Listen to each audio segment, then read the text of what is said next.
তেনেহ'লে কি হয় যদি ভাৰতীয় নহয় ভাৰতৰ সাংসদ এজনৰ সন্তান যদি ভাৰতীয় নহয় তেনেহ'লে সেই সাংসদৰ সন্তানৰ নাবালক সন্তানৰ নাগৰিকত্ব কি প্ৰশ্ন উত্থাপন কৰিছে মুখ্যমন্ত্ৰী হিমন্ত বিশ্ব শৰ্মাই নমস্কাৰ স্বাগতম নিউজ 18 অসম নৰ্থ ইষ্টৰ ইয়া হৈছে পোনপটীয়া সম্প্ৰচাৰ ষ্টুডিঅ'ত মই প্ৰাঞ্জল আমি ধাৰাবাহিকভাৱে অসমৰ মুখ্যমন্ত্ৰীগৰাকীৰ কিছু কথা শুনি আছোঁ শেহতীয়াকৈ এক্স মাধ্যমত এটা পোষ্ট দিছে কিছু সময় পূৰ্বে সেই পোষ্টটোত তেওঁ কি কথা সদৰি কৰিছে কৈ দিব বিচাৰিছোঁ হিমন্ত বিশ্ব শৰ্মাই সেই পোষ্টটোত কৈছে মই এই কথা সম্পূৰ্ণ দায়িত্ব সহকাৰে কওঁ অসমৰ এজন সাংসদৰ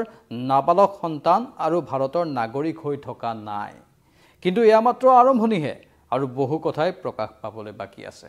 এক্স মাধ্যমত ইংৰাজীতে এই পোষ্টটো লিখিছে I say this with full responsibility the minor children of one member of parliament from Assam are no' longer citizens of India but this is just the beginning there is much more yet to be revealed মানে কাৰ কথা কৈছে আমি বুজিয়ে পাইছোঁ স্বাভাৱিকতেই আজি বা শেহতীয়াকৈ মুখ্যমন্ত্ৰীগৰাকীয়ে সাংসদ গৌৰৱ গগৈৰ নাম পোনপটীয়াকৈ ক'ব খোজা নাই বা কোৱা নাই এতিয়া লাহে লাহে কেৱল এজন সাংসদ প্ৰাক্তন মুখ্যমন্ত্ৰীৰ পুত্ৰ সাংসদ এনেধৰণে কৈ আছে গৌৰৱ গগৈৰ কথাই কৈ আছে আৰু গৌৰৱ গগৈৰ কথাই বাৰে বাৰে কৈ থকা হৈছে আৰু শেহতীয়াকৈ গৌৰৱ গগৈৰ পাকিস্তান লিংকৰ প্ৰসংগও আহিছিল আমি সকলোৱে জানো তেওঁৰ পত্নীৰ পাকিস্তানত থকা পাকিস্তানৰ এজন বিশেষ ব্যক্তিৰ সৈতে যোগাযোগ থকা আনকি ভাৰতত থাকি গৌৰৱ গগৈৰ পত্নীয়ে পাকিস্তানৰ পৰা দৰমহা লোৱা এই বিষয়বোৰ মুখ্যমন্ত্ৰীগৰাকীয়ে ধাৰাবাহিকভাৱে কৈ আছে আৰু গৌৰৱ গগৈয়ে পাকিস্তানত গৈ কিয় 15 দিন আছিল সেই সন্দৰ্ভতো এছআইটিৰ তদন্ত চলি আছে বুলি কৈ আছে ছেপ্টেম্বৰত তদন্তৰ প্ৰতিবেদন ওলাব বুলি কৈছে গৌৰৱ গগৈয়ে প্ৰত্যুত্তৰ দিছে যে এছআইটিৰ তদন্ত প্ৰতিবেদন এতিয়াই ফাদিল কৰি নিদিয়ে কিয় ঠিক এনেধৰণৰ কথাৰ কটাকটি চলি আছে আৰু শেহতীয়াকৈ গৌৰৱ গগৈ তেওঁৰ সন্তানৰ প্ৰসংগ আহিছে তেওঁৰ নাবালক সন্তানৰ প্ৰসংগ আহিছে আৰু এতিয়া নাবালক সন্তানৰ নাগৰিকত্ব প্ৰকৃততে তাক লৈ প্ৰশ্ন উত্থাপন হৈছে আৰু মুখ্যমন্ত্ৰীয়ে স্পষ্ট ৰূপত কৈছে যে তেওঁৰ সেই নাবালক সন্তান আৰু ভাৰতীয় হৈ থকা নাই মানে এই বিষয়টো অলপ ভাবিবলগীয়া গৌৰৱ গগৈৰ পত্নীৰ নাগৰিকত্বক লৈও যিহেতু প্ৰশ্ন উত্থাপন হৈছিল কিছুদিন পূৰ্বে বিজেপিৰ একাংশ নেতাই সেই কথা সদৰি কৰিছিল যে গৌৰৱ গগৈৰ পত্নীৰ নাগৰিকত্ব ক'ৰ এফালে পাকিস্তান লিংকৰ কথা কৈ থকা হৈছে পত্নীৰ নাগৰিকত্বৰ কথা কৈ থকা হৈছে এতিয়া গৌৰৱ গগৈৰ নাবালক সন্তানৰ নাগৰিকত্বক লৈ প্ৰশ্ন উত্থাপন হৈছে নাগৰিকত্ব ক'ৰ তেওঁলোকৰ এজন ভাৰতীয় সাংসদ হিচাপে ভাৰতত থকা ব্যক্তি হিচাপে তেওঁৰ পত্নী তেওঁৰ সন্তানৰ নাগৰিকত্ব ভাৰতীয় হ'ব হয়তো লাগে বিশেষকৈ পত্নীৰ আবেদনটো হ'লেও কৰি থ'ব লাগে যে ভাৰতীয় নাগৰিকত্বৰ বাবে আবেদন কৰাৰ প্ৰক্ৰিয়াটো যিটো হয় সেইটো কৰি থ'ব লাগে সেইটো কথাও বিভিন্নজনে সদৰি কৰিছে যে আৰু লগতে তেওঁৰ সন্তানেও বা সন্তানৰ নাগৰিকত্বৰ আবেদনো ভাৰতৰ নাগৰিক হিচাপে কৰি থ'ব লাগে বুলিও বিভিন্নজনে মত প্ৰকাশ কৰিছে কিন্তু তাৰ মাজতে অসমৰ মুখ্যমন্ত্ৰীগৰাকীয়ে কৈছে যে তেওঁৰ সন্তান নাবালক সন্তান এতিয়াও ভাৰতীয় হৈ থকা নাই মানে তেওঁলোকৰ ভাৰতীয় নাগৰিকত্ব হয়তো কটা গৈছে বা নাগৰিকত্ব তেওঁলোকে পোৱাই নাই এই বিষয়বোৰ এতিয়া আলোচনা হৈছে খৰব চৰ্চা হৈছে কিন্তু এই ৰাজনৈতিক দৃষ্টিকোণৰ পৰা বিষয়টো চাবলৈ গ'লে অন্য বহু কথাই আহিব বাৰু বিভিন্নজনে বিভিন্ন মত আগবঢ়াব ৰাজনৈতিক সমালোচকসকলৰো বা বিশ্লেষকসকলৰ মতামত আহি আছে আৰু স্বাভাৱিকতে বহুতে এই বিষয়টোক অন্যভাৱেও লৈ আছে কিন্তু তাতোকৈ ডাঙৰ কথাটো হৈছে যে বাৰে বাৰে এই কথাটো সজোৰে উত্থাপন কৰা আৰু বাৰে বাৰে মুখ্যমন্ত্ৰীগৰাকীয়ে মুখ্যমন্ত্ৰী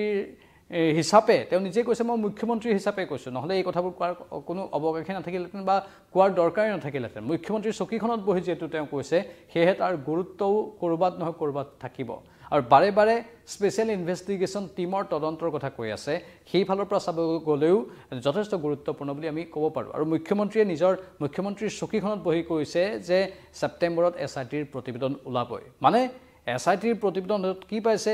এছআইটিৰ প্ৰতিবেদনত তথ্য কি আহে সেইবোৰো লক্ষণীয় হ'ব এতিয়া এছআইটিৰ প্ৰতিবেদনত সঁচাকৈ কিবা বিস্ফোৰক পাইছে নেকি আৰু যদি পাইছে তেনেহ'লে আমি ছেপ্টেম্বৰলৈ কি অপেক্ষা কৰিব লাগে সেইটো এটা গুৰুত্বপূৰ্ণ কাৰণ এতিয়া লগে লগে সেইটো ফাদিল কৰা হোৱা নাই নে তদন্ত প্ৰক্ৰিয়া আৰু অলপ হয়তো আগবাঢ়িব সেয়া আমি ভাবিব পাৰোঁ যে তদন্ত প্ৰক্ৰিয়া এতিয়াও সম্পূৰ্ণ হোৱা নাই আৰু হয়তো তদন্ত প্ৰক্ৰিয়া বা চলাব লাগিব বা আৰু হয়তো বহু খুচৰিব লাগিব বহু নতুন নতুন তথ্য উদ্ঘাটন হোৱাৰ হয়তো পূৰ্ণ সম্ভাৱনা আছে এনেধৰণেও কোৱা হৈছে যে ইজৰাইলৰ পৰা গৌৰৱ গগৈয়ে নিজৰ পাছপৰ্টত কিছু নতুনকৈ পেজ সংযোজন কৰি তাত পাকিস্তানৰ ভিজা লৈ পাকিস্তানলৈ গৈছিল গৌৰৱ গগৈ আনকি এই বুলিও কোৱা হয় যে পাকিস্তানত যেতিয়া গৈছিল গৌৰৱ গগৈ তেতিয়া সেনা এগৰাকী বিষয়াই তেওঁক ফুৰাইছিল 15 দিন আছিল আৰু মুখ্যমন্ত্ৰীয়ে প্ৰশ্নও উত্থাপন কৰিছিল যে আচলতে ইছলামাবাদ বা এইবোৰ স্থানত চাবলগীয়া কি আছে 15 দিন যে থাকিল কি কৰিলে আচলতে গৌৰৱ গগৈয়ে তাত কোনো ভ্ৰমণ কৰিবলগীয়া জেগা নাই বুলি কৈছে মুখ্যমন্ত্ৰীয়ে তাত ফুৰিবলগীয়া জেগা নাই যেনেধৰণে ভাৰতত আহিলে ভাৰতৰ বিভিন্ন প্ৰাণ তাজমহল চাবলৈ যায় অসমত আহিলে কাজিৰঙা চাবলৈ আহে বা ৰাজস্থানত গ'লে বিভিন্ন চাবলগীয়া বিষয়বস্তু আছে বুৰঞ্জী প্ৰসিদ্ধ বহু অঞ্চল আছে কিন্তু পাকিস্তানত একো নাই তাত চাবলৈ কিনো আছে যে গৌৰৱ গগৈ 15 দিন তাত থাকিলে আৰু কাৰ সৈতে উঠা বহা কৰিছিল কাৰ সৈতে ফুৰিছিল সেই বিষয়বোৰো থাকিব এতিয়া গৌৰৱ গগৈৰ সন্তানৰ প্ৰসংগ আহিছে নাবালক সন্তানৰ নাগৰিকত্বৰ প্ৰসংগ আহিছে স্বাভাৱিকতে যেতিয়া সন্তানৰ নাগৰিকত্বৰ প্ৰসংগ আহিব বা তেওঁৰ পৰিয়ালৰ কথা আহিব পত্নীৰ কথা আহিব নাগৰিকত্বক লৈ তেওঁলোকৰ সত্যাসত্যক লৈ প্ৰশ্ন যেহেতু উত্থাপন হৈছে সেয়েহে গৌৰৱ গগৈৰ হয়তো স্পষ্টীকৰণ এটা এই মুহূৰ্তত দি দিয়াটো প্ৰয়োজন গৌৰৱ গগৈৰ প্ৰতিক্ৰিয়া কেনেধৰণৰ হয় সেয়া লক্ষণীয় হ'ব কাৰণ তেওঁৰ ইয়া পৰিয়ালৰ কথা সম্পূৰ্ণৰূপে ব্যক্তিগত কথা হ'লেও যেহেতু তেওঁ এগৰাকী সাংসদ হিচাপে তেওঁক লৈ যেহেতু প্ৰশ্ন উত্থাপন হৈছে তেওঁৰ সন্তানক লৈ প্ৰশ্ন উত্থাপন হৈছে আৰু সেয়েহে বিভিন্নজনে মত প্ৰকাশ কৰিছে যে গৌৰৱ গগৈয়ে এই ক্ষেত্ৰত এটা দৃঢ় স্থিতি প্ৰকাশ কৰাটো প্ৰয়োজন বাকি ৰাজনীতিৰ খেল আমি দেখি থাকিম ৰাজনীতিৰ খেলত আমি দেখিবলৈ পাওঁ বিভিন্ন সময়ত বিভিন্ন ঘটনা পৰিঘটনা হৈ থাকে আৰু এই ৰাজনীতিৰ খেলখনত কেতিয়াবা কাৰোবাৰ জিভা পিছল খাবও পাৰে গৌৰৱ গগৈৰো হয়তো কেতিয়াবা জিভা পিছল খুৱাই যোৱাৰ আশংকা আছে কাৰণ গৌৰৱ গগৈয়ে শেহতীয়াকৈ পূৰ্বতকৈ কিছু পৰিমাণে যেন নিজৰ সেই ব্যক্তিত্ব তেওঁৰ সেই পূৰ্বৰ দৰে হৈ থকা নাই বুলিও ৰাজনৈতিক বিশ্লেষকসকলে মত প্ৰকাশ কৰিব বিচাৰে যোৰহাটত যেনেধৰণে তেওঁ জয়লাভ কৰিলে যোৰহাটত বৃহৎ সংখ্যক ভোটত তেওঁক জয়লাভ কৰোৱা হ'ল কিন্তু যি গৌৰৱ গগৈৰ এটা ব্যক্তিত্ব পূৰ্বতে আছিল নিৰ্বাচনৰ আগে লোকসভা নিৰ্বাচনৰ আগে এতিয়া সেই পূৰ্বৰ দৰে নাই বুলিও ৰাজনৈতিক সমালোচকসকলে ক'ব বিচাৰে আন একাংশই আকৌ এই বিষয়টোক অন্যভাৱেও ক'ব বিচাৰে যে বিজেপিয়ে বাৰে বাৰে গৌৰৱ গগৈক এই কাৰণে টাৰ্গেট কৰি আছে কাৰণ গৌৰৱ গগৈক লৈ বিজেপিৰ হয়তো ভয় হৈছে শংকা হৈছে যি কি নহওক ৰাজনীতিৰ এই খেলখন জমি উঠিছে আমি চাই থাকিম পৰৱৰ্তী সময়ত কেনেধৰণৰ হয় আৰু এছআইটিৰ তদন্তৰ প্ৰতিবেদন কেনেধৰণে সন্মুখলৈ আহে আৰু তাত কি কথা সন্নিৱিষ্ট হৈ থাকে আপোনালোকৰ মতামত কমেণ্ট বক্সত কমেণ্ট কৰি জনাব এই মুহূৰ্তত বিদায় লৈছোঁ নমস্কাৰ